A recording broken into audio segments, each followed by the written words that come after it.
Staf Umum Angkatan Bersenjata Ukraina melaporkan pada 27 September, militer Rusia total kehilangan 649.170 tentara di Ukraina sejak dimulainya invasi skala penuh pada 24 Februari 2022.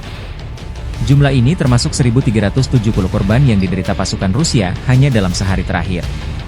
Pasukan Moskow juga kehilangan 21 tank, 48 kendaraan infanteri pengangkut personel, 58 sistem artileri, serta 85 drone dalam 24 jam terakhir.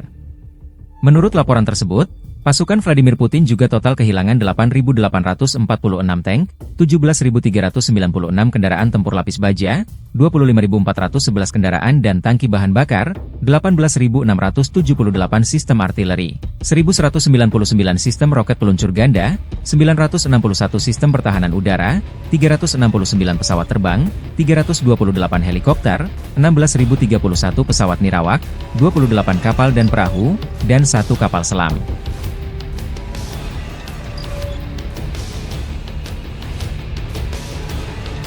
Download Tribun X sekarang, menghadirkan lokal menjadi Indonesia.